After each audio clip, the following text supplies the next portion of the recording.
Yes students, आज हम लोग डिस्कस करते हैं चैप्टर 11 मेंसुरेशन। मेंसुरेशन मीन होता क्या है? मेंसुरेशन मीन्स होता है मेजरमेंट, ठीक है।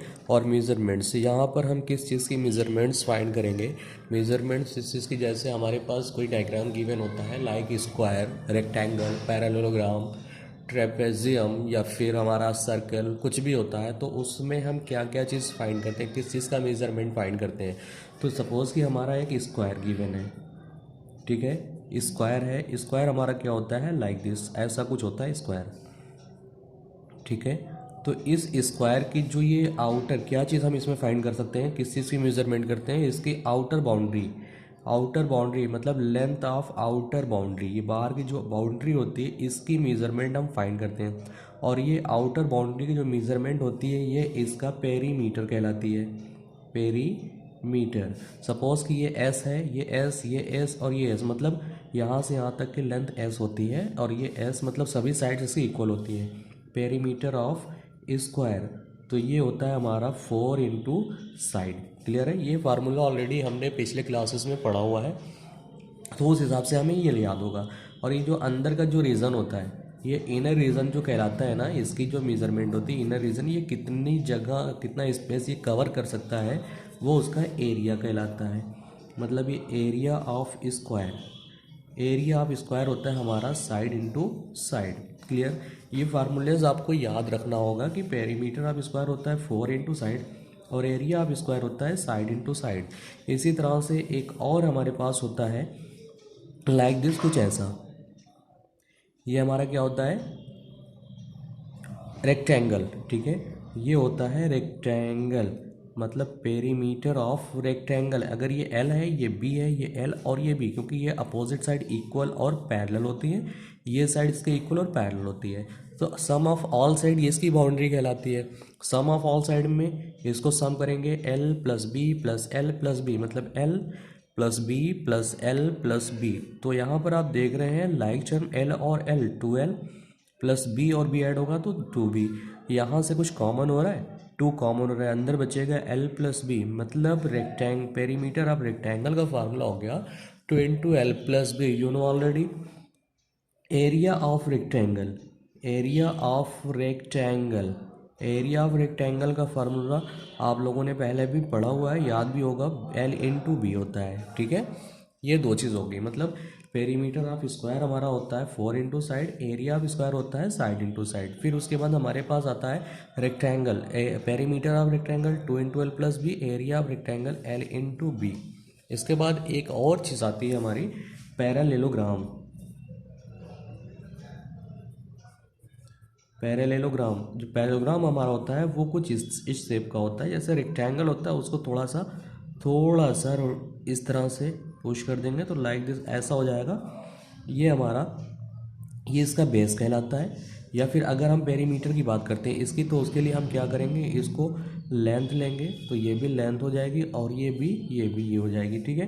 तो जैसा कि ये हमारा था rectangle, perimeter of rectangle, same उसी तरह से parallelogram, perimeter of parallelogram equal to 2 into L plus B होगा, ठीक है।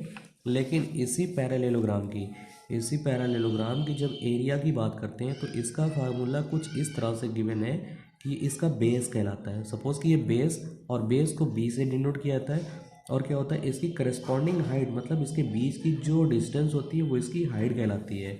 तो इसका एरिया होता है, area of parallelogram equal to होता है बेस इंटू हाइट, मतलब base into height B into H.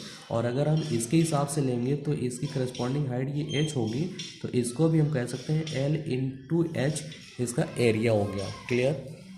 इसके बाद एक और चीज़ हमारी आती है सर्कल। सर्कल के बारे में आपको जानते ही होंगे, ये जो आउटर राउंड होता है इसका सरकमफ्रेंस, मतलब पेरीमीटर का नाम देकर न देकर इसको सरकमफ्रेंस का नाम दिया जाता है, मतलब circumference of circle equal to, और ये सेंटर हो गया, सेंटर से इसके जो राउंड यहाँ तक की जो डिस्टेंस होती है ये आर कहलाती है, मतलब रेडियस, ये होता है 2 पाई आर। और एक चीज़ और होता है area of circle, area of circle मतलब ये अंदर का जो रीजन इसका होता है ये एरिया ऑफ सर्कल कहलाता है, पाई आर स्क्वायर। इतने फार्मूलाज आपको याद रखने होंगे। कौन कौन से? पहला, perimeter of square 4 into side, area of square side into side. Rectangle के लिए perimeter of rectangle 2 into L plus B, area of rectangle L into B. Parallelogram के लिए perimeter of parallelogram 2 into L plus B. लेकिन अगर हम area की बात करेंगे तो इसका लेंथ जो होगा वो लेंथ ना होकर बेस में कन्वर्ट हो जाएगा, और बेस को बी से डिनोट करते हैं तो ये हो जाएगा बेस, और इसकी करस्पॉन्डिंग हाइट एच होती है। एरिया ऑफ पैरेललोग्राम कर देंगे बेस इंटू हाइट। क्लियर? और एक नेक्स्ट है आपका circumference of circle. Circumference of circle के लिए हो जाएगा, सरकमफ्रेंस मतलब पेरीमीटर, इसको पेरीमीटर के नाम से भी जानते हैं। ठीक है, पेरीमीटर का हो जाएगा 2 पाई आर, और एक होता है एरिया ऑफ सर्कल यानी कि पाई आर स्क्वायर। सपोज कि इस सर्कल को हम बीच से कट कर दें, बीच से कट कर देंगे तो हमारा कुछ लाइक दिस ऐसा हो जाएगा, कुछ इस तरह से हो जाएगा। ठीक है, तो ये आप देख रहे हैं सर्कल को कट किया तो इतना हो गया, और इसका रेडियस यहाँ से यहाँ तक आर है, तो इसका जो पेरीमीटर होगा, पेरीमीटर, और पूरा यहाँ से यहाँ तक इसका डी कहलाता है यानी कि डाईमीटर। ठीक है, perimeter of semi circle, perimeter of semi circle, ये आपका हाफ सर्किल है उसको सेमी सर्किल के नाम से जानते हैं, तो पेरीमीटर ऑफ सेमी सर्किल हो जाएगा इसका फार्मूला। ठीक है, इसका सरकमफ्रेंस का क्या होता था? 2 पाई आर होता था ना, बाई 2 से डिवाइड करेंगे हाफ हो जाएगा, तो सिर्फ इतना ही तो हुआ, 2 से 2 कैंसिल हो गया, सिर्फ इतना ही तो हुआ। लेकिन इसमें ये भी तो ऐड हो रहा है बंद करने के लिए, यानी कि प्लस डी, यानी कि हो जाएगा पाई आर प्लस डी, इसका ये हो गया।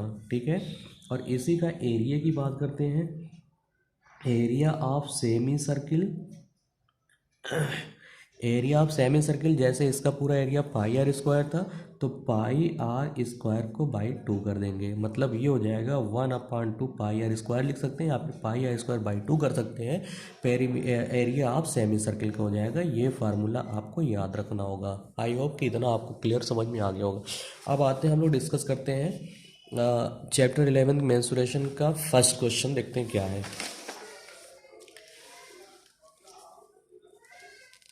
क्लास 8 चैप्टर 11 मेंसुरेशन, कुछ इस तरह से क्वेश्चन गिवन है। A square and a rectangular field with measurements as given in the figure have the same perimeter। मतलब नीचे दो डायग्राम गिवन है, इन दोनों का पेरीमीटर सेम है, मतलब इसकी जो आउटर लेंथ है और इसकी आउटर लेंथ दोनों सेम है, और पूछ रहा है कि which field has the longer area.